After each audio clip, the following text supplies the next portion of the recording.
Assalamualaikum warahmatullahi wabarakatuh. Kembali lagi bersama saya Yudhya Perdana Sikumbang dalam channel YouTube saya Lawyer on the Street. Nah, kebetulan kita sudah lama vakum ya di Lawyer on the Street karena sudah lama sekali sudah tidak membuat video-video baru terkait permasalahan hukum, menyoal hukum, membahas isu-isu hukum terkini gitu.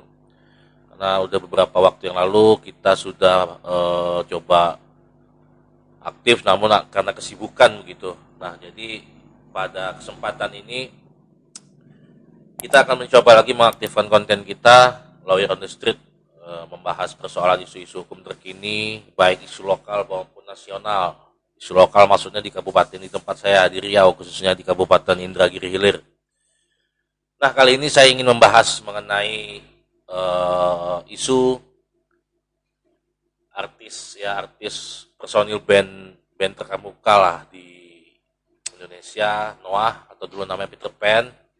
Nama personilnya David Noah yang dikabarkan di LP-kan atau dilaporkan oleh seseorang karena diduga menipu dan menggelapkan uang sebanyak 1,M lebih.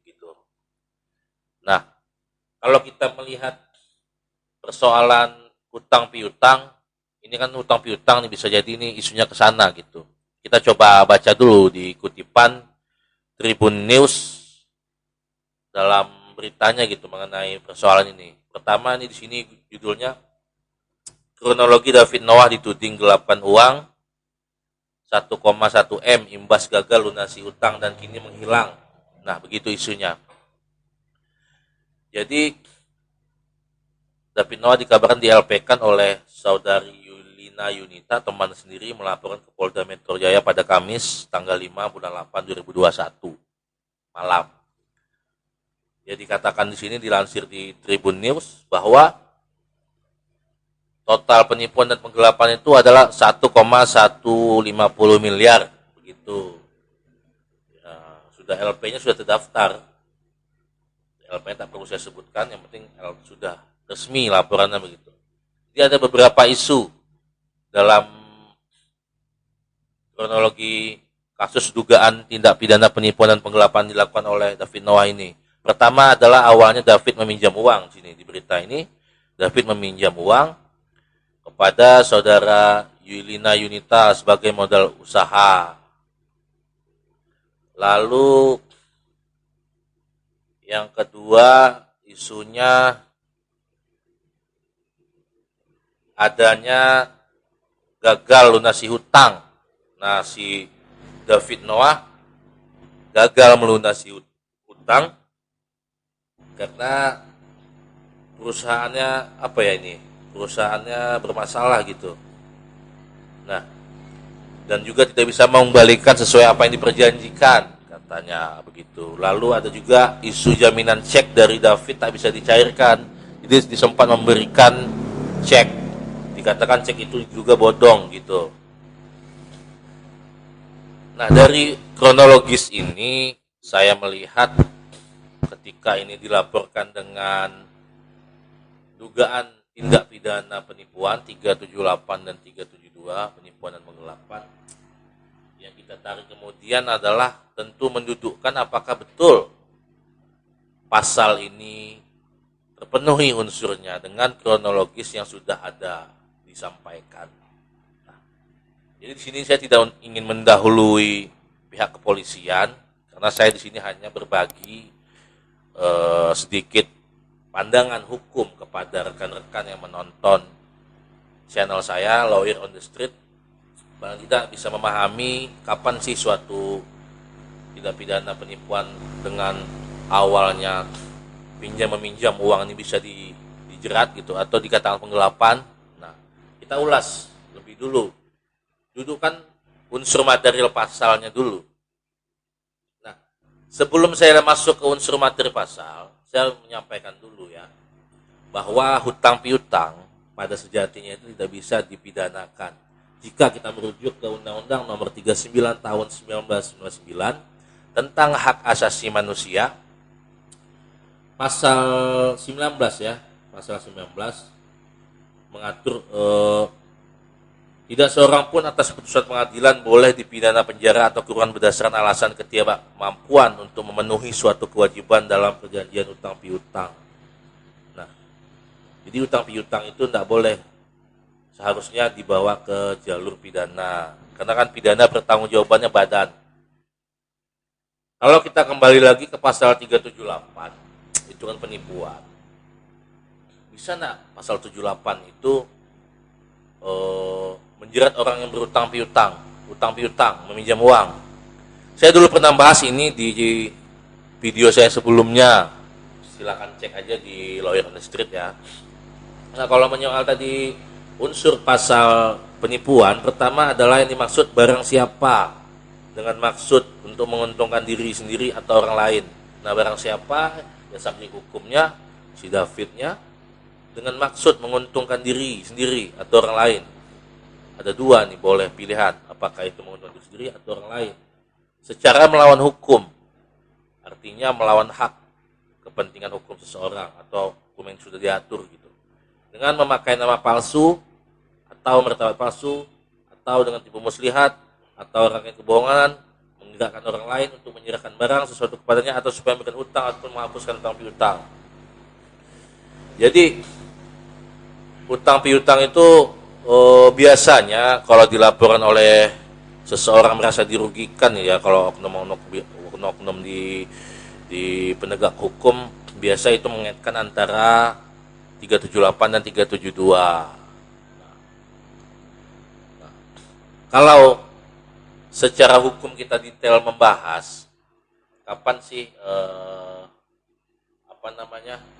utang piutang itu boleh dibawa ke ranah pidana, maka kalau dia deliknya penipuan, kita harus lihat dulu pra perjanjiannya peminjaman uang tersebut ya.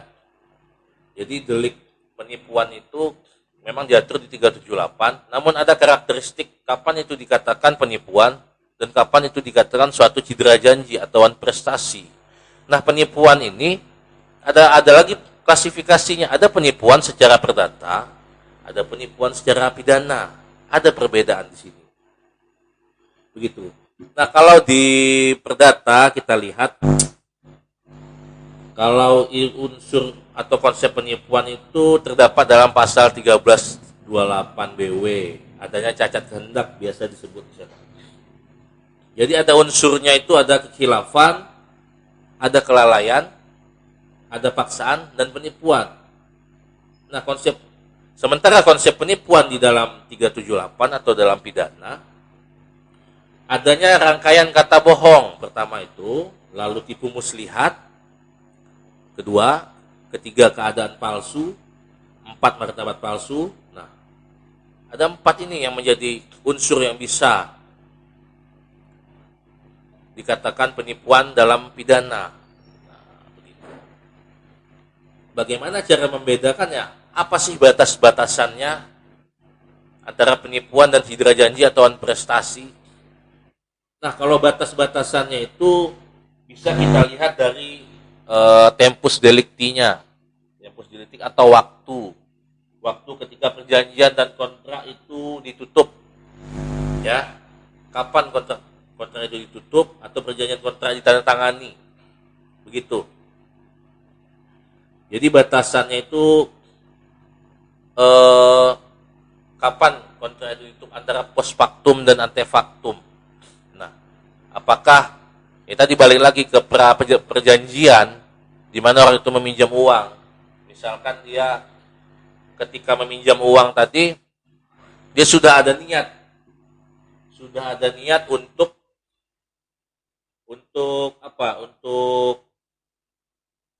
berbohong lah, atau rangkaian kebohongan. Misalkan uang itu digunakan bukan untuk yang seperti yang diterangkan kepada kita gitu kan, ataupun kalau dia ada sifatnya perjanjian, sebelum perjanjian itu ditandatangani, niat pelaku ini sudah ada untuk tidak membayar utang itu.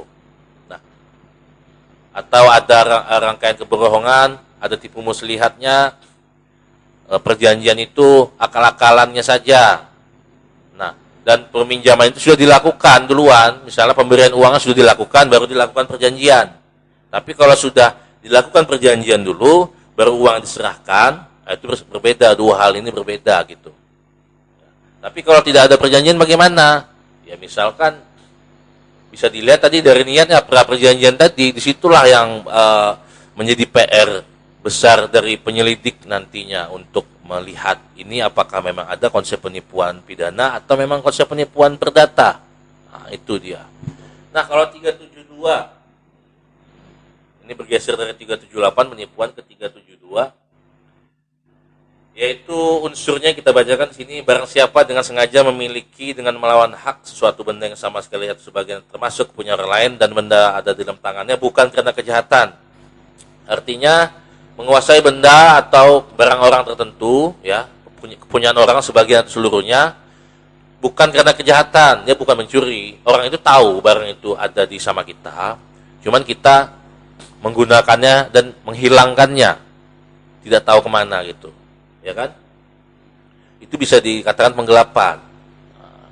Orang tersebut tahu barang itu sama kita, kita menghilangkan tanpa jejak gitu. Jadi itu dikatakan penggelapan. Jadi unsurnya tadi, kalau dikaitkan dengan isu kronologis David Noah, dia dikatakan dilansir berita itu ada penitipan uang. Yang menitipkan uang ya harus ada buktinya. Apakah ada kwitansi penitipan itu, ya kan? Karena kalau ada perjanjian pinjam-meminjam uang, lalu ada penitipan uang, kan bingung juga yang mana yang benar gitu kan? Berarti harus dilihat secara utuh. Apakah memang betul ada penitipan uang kah? Peminjaman uang kah? Ya kan? Itu harus diperjelas dulu. Nah, kalau di sini lihat, saya melihat lebih kepada konsep pinjam-meminjam. Karena ada mengenai permodalan usaha gitu. Nah, kalau tadi cek kosongnya dikatakan itu, ya dilihat dulu apakah cek kosong itu emang buatan dari bank, asli dari bank, namun uangnya tidak ada atau gimana. Ya kan, kalau tidak ada kan beda lagi delik bisa disangkakan. Nah, begitu. Jadi, untuk melihat suatu tindak pidana itu apakah penipuan secara pidana atau perdata, itu dilihat dari tempus delictinya dan niat seseorang tersebut. Lalu, batasan antara keduanya itu adalah pada kontrak itu ditutup dan dibuka. Nah, kapan? Artinya pra perjanjian lah yang menjadi kunci batasan pidana penipuan itu bisa dipidanakan atau hanya sebatas pidana perdata penipuan perdata saja begitu. Jadi dilihat dari sana gitu. Jadi untuk kawan-kawan lawyer on the street, jika kita ingin berutang sama seseorang, ya pastikan kita punya catatan tertulisnya gitu kan.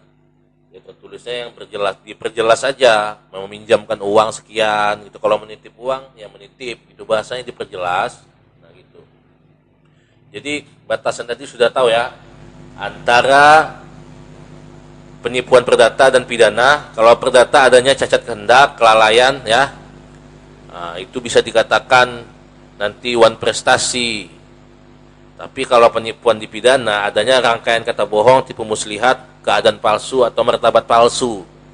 Nah, jadi di sana letak perbedaannya.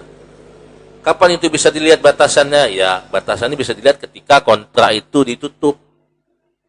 Nah, kapan penyerahan uangnya? Apakah sebelum kontrak itu dibuat ataukah setelah kontrak dibuat? Nah, situlah batasannya.